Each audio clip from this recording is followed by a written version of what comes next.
ada talk show di Radio Start 102,6 FM. Assalamualaikum warahmatullahi wabarakatuh. 102,6 FM, saat suara satu kata penumpang pasti selalu di hati. Kembali lagi jumpa dengan kami di Dialog Interaktif Special Edition.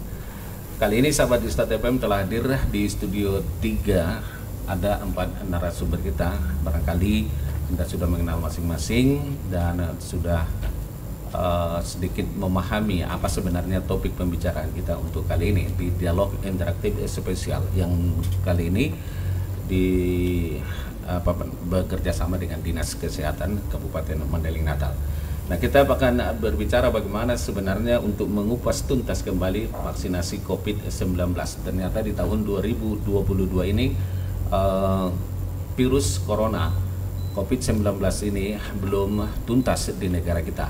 Perlu lagi kita akan terus berupaya bagaimana kita bisa memulihkan kesehatan masyarakat, tentu dengan otomatis dapat mendorong pertumbuhan ekonomi. Kita dapat akan tuntas di masing-masing narasumber kita telah hadir dari Satgas COVID-19 Kabupaten Natal. Di sini ada Pak Dr. Faisal dari Kepala Dinas Kesehatan Kabupaten Natal, ada Bapak Muhammad Rusli. Dari seragamnya kita sudah tahu bahwa beliau dari Polres Mandailing Natal. Ada Pak Edi Sahlan dari BPBD, dan kemudian ada Pak David. Ini setiap kegiatan di Natal nampak terus ini. Pak David ini adalah perwira penghubung dari TNI. Nah, kenapa ada berbagai instansi dan kapasitas ini? Karena ini adalah dari dari Satgas Satuan Tugas COVID-19.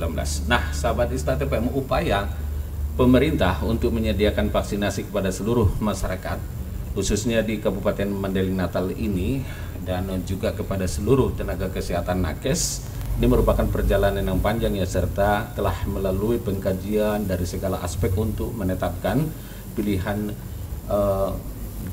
vaksin kita. Sampai saat ini vaksin 1, 2, 3 sampai ke booster. Kemudian ada lagi varian baru, nanti akan kita coba tanyakan apa COVID varian baru yang ini. Nah, sahabat Start FM, tentu ini menjadi bagian dari prioritas pemerintah agar pulih kesehatan itu, lalu kita kembali bangkit, ekonomi kembali berjalan, kemudian juga transaksi dan semua dari aktivitas sosial kita juga tidak ada kendala lagi.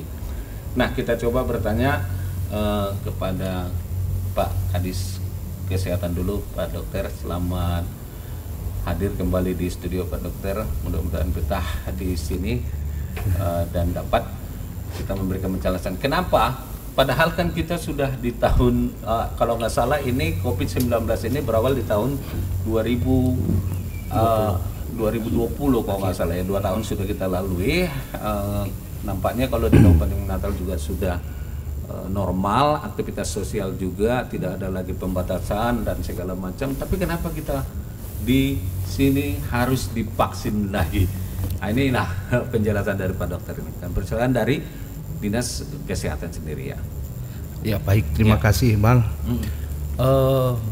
Beberapa minggu terakhir memang kita dari Dinas Kesehatan juga ini kan tetap bersinergi tentunya, menerima informasi dan arahan semua dari pusat Kemenkes dan Dinas Kesehatan Provinsi, dan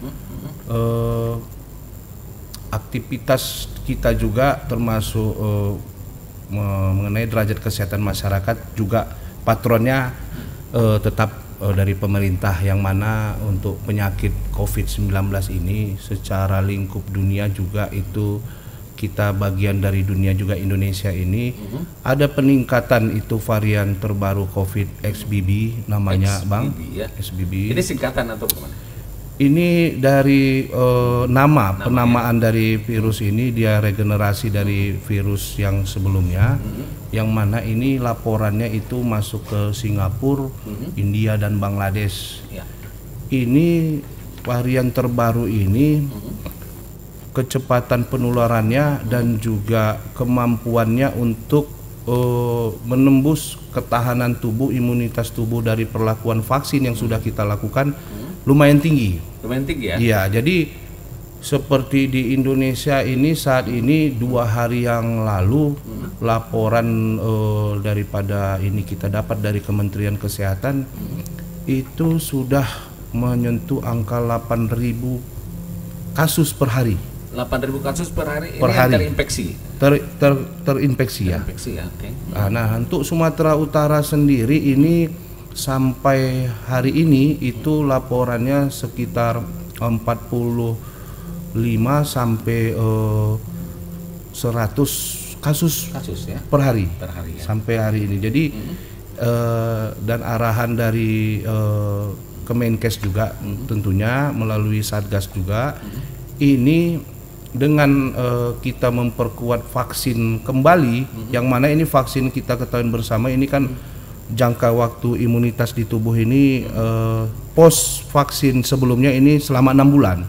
6 bulan. Ya, jadi bagi masyarakat mungkin yang sudah atau yang belum tentunya untuk melakukan vaksin, dan yang sudah mungkin untuk melakukan vaksin lanjutannya untuk kiranya mencegah daripada vaksin COVID varian terbaru ini untuk bisa menyerang Indonesia umumnya ini, Bang. Dan ini terprediksi gitu ya, terprediksi bahwa karena begitu cepat penularannya itu di Indonesia juga. Ya. Pertengahan bulan 10 itu tepatnya di Indonesia. Kalau yang di Singapura ini mungkin sudah ada dari bulan 8 atau bulan 9 ini, Bang, dan sudah masuk di Indonesia di awal bulan 10 dan peningkatannya itu sangat cepat ya. Dan memang di Singapura sendiri dan Bangladesh, India itu sudah dilakukan penelitian memang bagi yang sudah bervaksin saja pun COVID varian terbaru ini mudah masuk, apalagi mungkin yang belum. Jadi belum ini belum tervaksin ya. Ya, jadi ini memang harapan kita memang untuk masyarakat memang untuk menguatkan dirinya untuk lewat vaksin lanjutan ini, Bang. Oke. Itu dia. Nah, kita lakukan vaksin lanjutan karena begitu cepat dia terinfeksinya, penularannya gitu. Kira-kira pemerintah apa yang disediakan, vaksin 1, 2 dan yang belum, lalu kita harus sosialisasikan dan kembali imbau masyarakat agar vaksin 1, 2 dan vaksin selanjutnya. Nah, kalau yang sudah tervaksin sampai booster, ini divaksin lagi enggak? Karena tadi ada varian baru itu. Ya. Untuk yang sudah bervaksin mungkin, apalagi yang sudah lengkap dengan tambahan mungkin booster, itu kita kan selain mungkin anjurannya untuk bervaksin, ada juga kita itu menjaga protokol kesehatan. Ini salah satu juga untuk kita barrier untuk tentunya penularan ini bisa terjadi selain daripada penguatan imunitas lewat vaksin.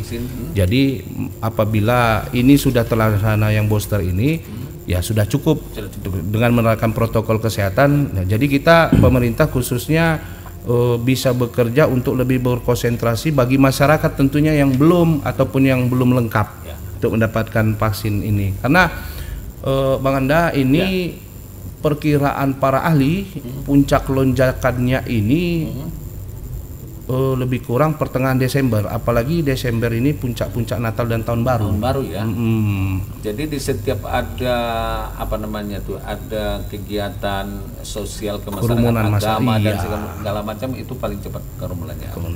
Oke, itu sudah diprediksi. Lalu kalau diprediksi itu di bulan Desember, apa yang sudah dipersiapkan oleh pemerintah khususnya Satgas dari Kemenkes hingga ke pemerintah daerah? Ya.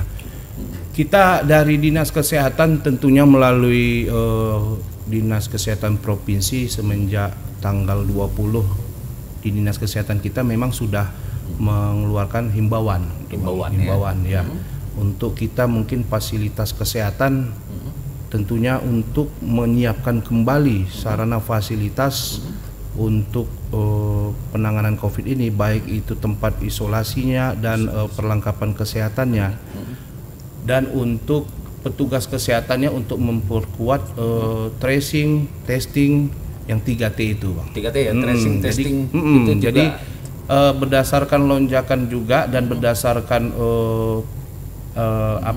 pembatasan kita yang level 1 ini di Madinah ini khususnya kita itu harus mendapatkan testing dengan cakupan sejumlah 300 testing setiap harinya. 300 orang ya? Ya, 300 Di testing? Iya. Di tracing sama? Tracing apabila tentunya kebutuhan ditemukannya ya. kasusnya. Lonjak tracing lagi semuanya iya, gitu ya. dan itu ada 1:15 dia setiap temuan itu kita tracing sebanyak 15 orang.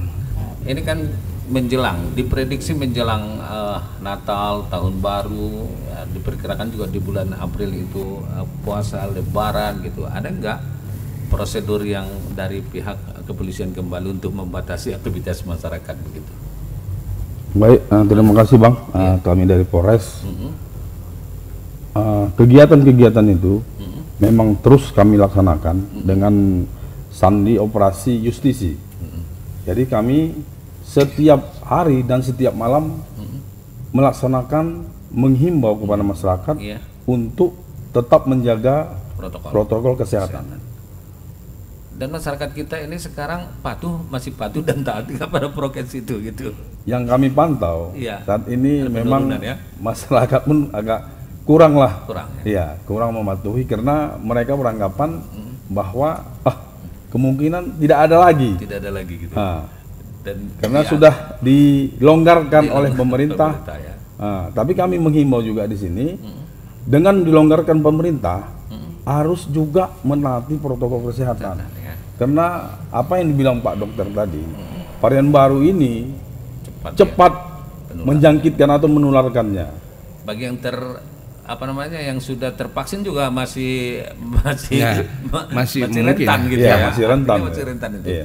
Nah, tapi kalau misalnya pihak kepolisian Polres di Satgas itu terus menyosialisasikan betapa pentingnya protokol kesehatan itu, tapi kalau sampai saat ini menjelang tahun baru, hari Natal ini belum ada pembatasan sama sekali ya, pembatasan aktivitas atau ada sebangsa kalau begitu masuk dari luar ada pemeriksaan atau tracing yang terjangkit atau tidak gitu.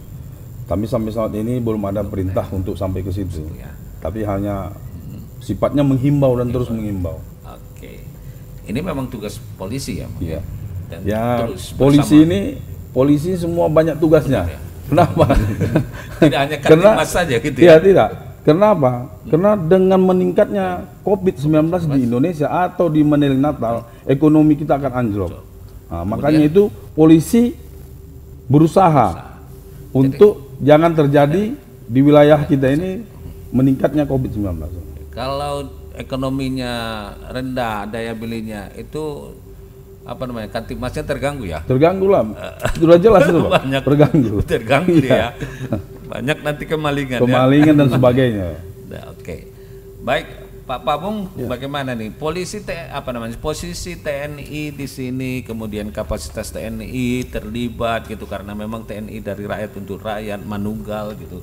Lalu apa yang selalu dilakukan oleh TNI karena mengingat varian baru ini begitu cepat, diprediksi bulan Desember ini begitu cepat berjangkitnya begitu.